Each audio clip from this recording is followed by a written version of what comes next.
Okay, welcome Year 11s to this next lesson. What we're going to do in this lesson is review gradient because it is not something new by any stretch.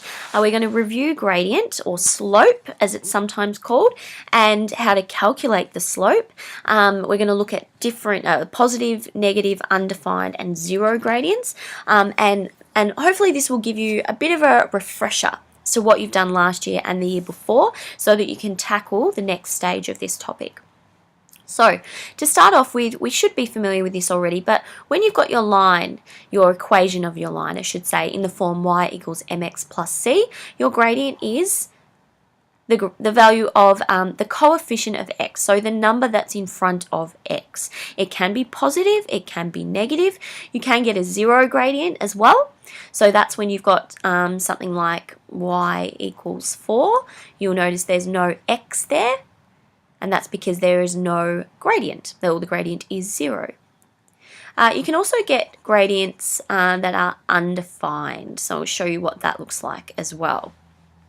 So positive, negative, 0 or undefined, how can you remember? Well, there are a few different ways.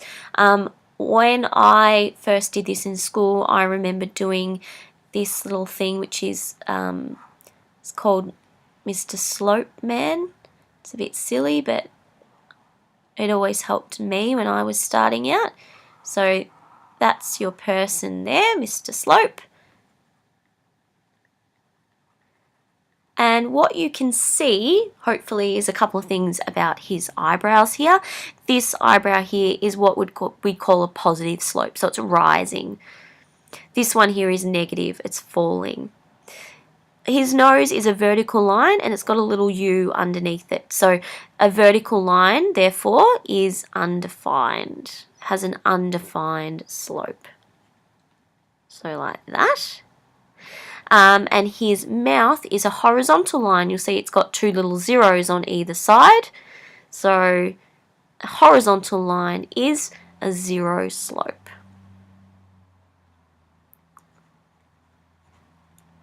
Slope and gradient can be used interchangeably. They are the same thing. So that's one way, having a little picture in your mind. Another way is once you've got the positives and the negatives, so one thing people do is imagine a mountain, and when you're climbing the mountain, that's positive. You're going up the mountain. Going down the mountain is negative. So you can see that we've got our positive slope on the left and our negative slope on the right. One thing that I really like to use that's stuck with me is this little phrase, hoi vux, and that's just to help you remember that horizontal, H is for horizontal lines. This O in the middle is actually for 0. They have a 0 gradient, and the y is telling me that the rule will be in the form y equals, such as y equals 4 or y equals 2, etc. So this is for horizontal lines. Like I said before, horizontal lines have a 0 gradient. Horizontal, 0 gradient, the rule will be y equals 4, y equals 2, y equals whatever, y equals a particular number. That is a horizontal line. So that's hoi. Vux is for vertical. So this is going to help you with vertical lines. They have an undefined gradient. So vertical line undefined. X means that the rule will be x equals, like x equals 1 or x equals 7, etc. So these are horizontal and vertical lines. Sometimes they come up. You do need to know what to do when you have a situation like that. Okay, so positive, negative, 0 or undefined, regardless, how do we actually find it? How do we find the gradient? You will remember, hopefully, rise over run. So rise, how much are those y values changing in comparison to how much the x values are changing? Rise over run, it is a rate. So sometimes with application questions, they ask you for a rate for the two variables that they're talking about. They are asking you what the gradient is when they ask you what the rate is, the rate of change. So just a little quick drawing here just to remind you, if you drew sort of underneath your line here, how far horizontally it's moving, how far vertically it's moving, you can see that you get a little triangle here.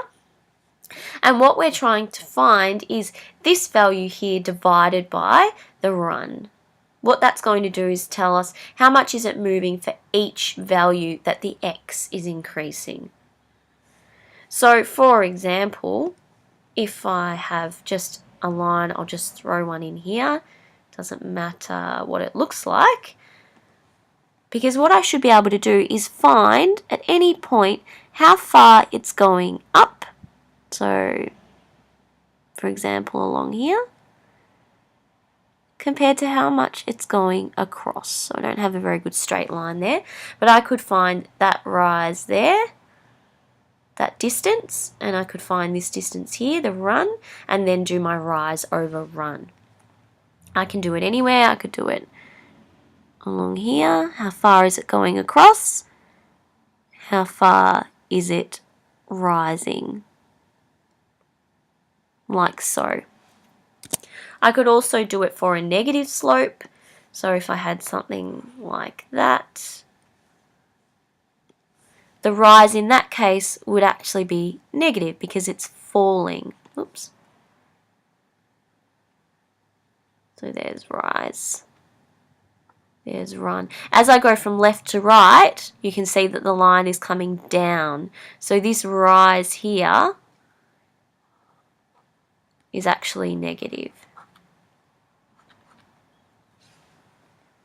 Okay. Hopefully you remember a little bit of this.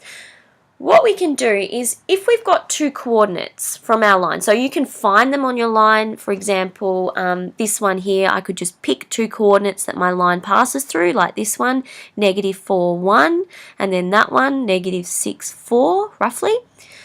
What you're going to do is you're going to label your two coordinates. Your first one you'd call x1, y1, and your second one you'd call x2, y2. So you can label them appropriately. We do have a gradient formula. It's y2 minus y1. That's the difference in the y values. Remember, difference is the operation for difference is subtraction. So the difference between the two y values over the difference between the two x values. Therefore, x2 minus x1. Doesn't matter which one you call x1, y1, which you call x2, y2. You will get the same result as someone else who might call them, switch it around. So this is our gradient formula, and this is what we're going to use a fair bit. Let's do it for this one here.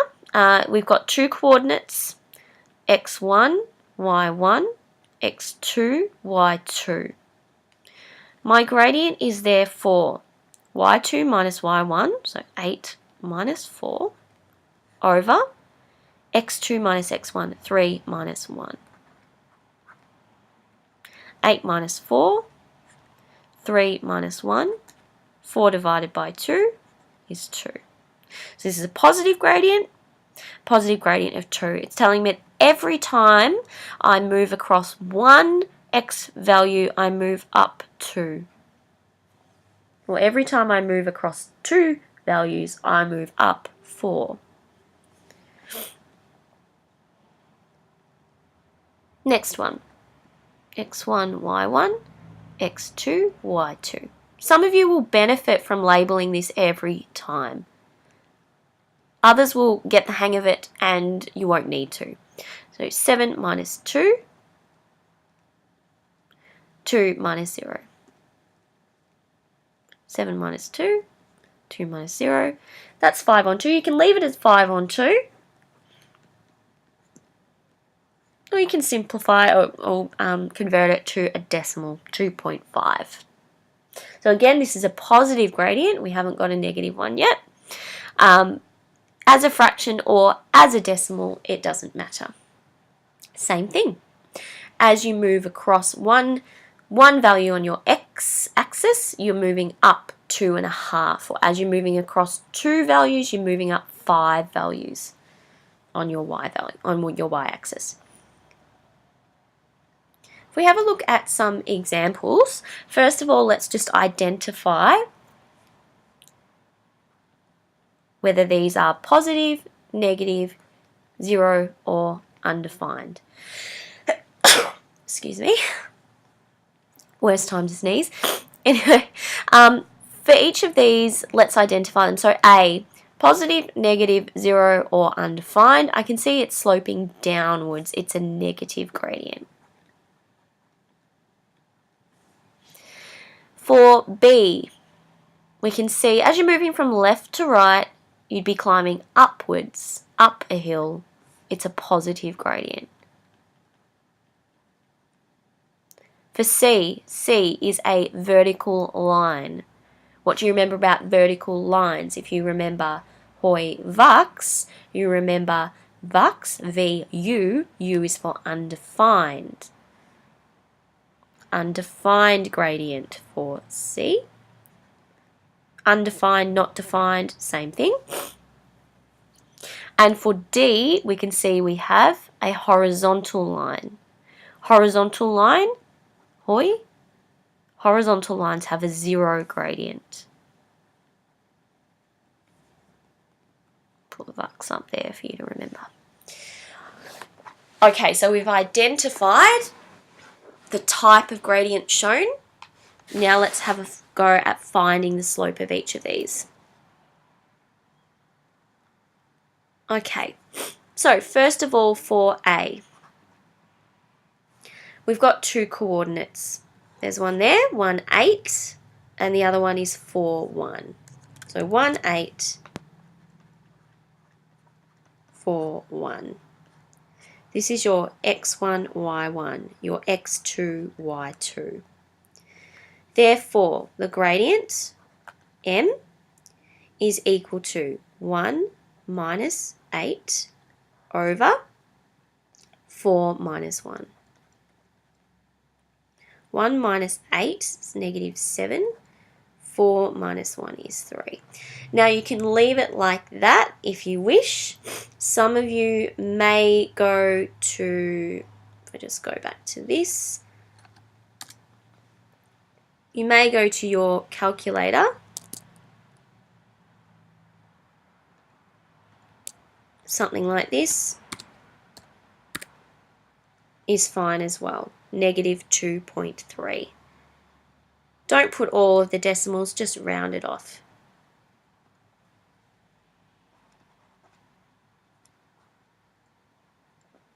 That is fine.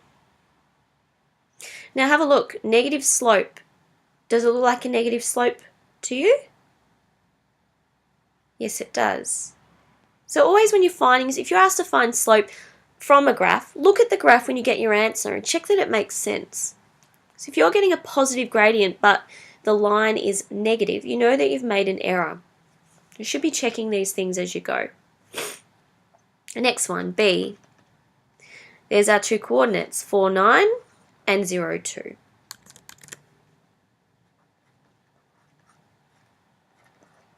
So have a look at it. It's a positive gradient, so I expect that my answer will be positive. So 4, 9, 0, 2, that's my x1, y1, x2, y2.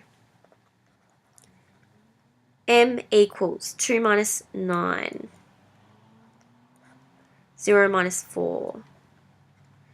This is negative 7 over negative 4. That's positive 7 over 4. Again, if you need to, which you don't necessarily do, you can leave it as 7 over 4, but 1.75 is also acceptable.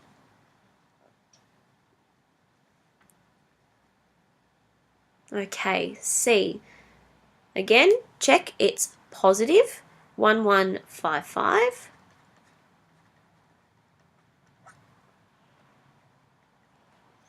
x1, y1, x2, y2. 5 minus 1 over 5 minus 1. 4 over 4. It's a gradient of 1.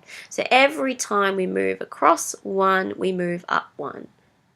Across 1, up 1. Across 1, up 1. Across 1, up 1. You can see that it works. Last one. D. Oh, hang on, what am I doing? There's only 3 lines, so only A, B, and C. Did have enough room after all. Okay, so there's our first 3 that we've done. Again, just remember, if you are going to leave it as a fraction, like I did with these ones before I simplified it to, or changed it to a decimal, just make sure your fraction is simplified. You can just type it into your calculator and press enter, because it will give you the simplified fraction if you need to. Okay, so last 3, the A, B, and C. So let's have a look. We'll do A, this coordinate here, 3, 10. We're going to use, and this one here, 0, 4. So 3, 10, and 0, 4 for A.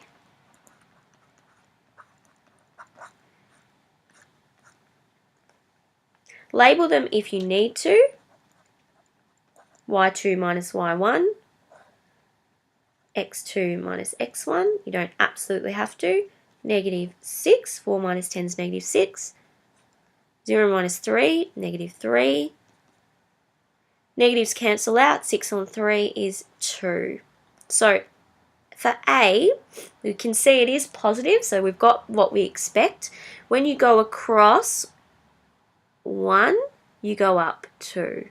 Cross 1, up 2. Cross 1, up 2. Because we have a gradient of 2. Let's look at B now. B is this red one here. So we've got 1, 10, and 3, 4.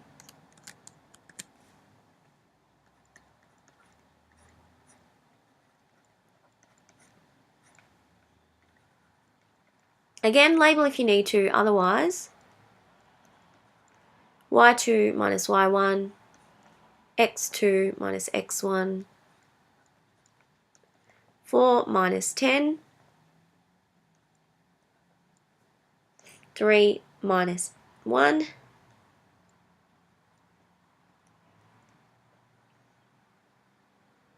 so we have a negative slope. We've got the answer that we expect.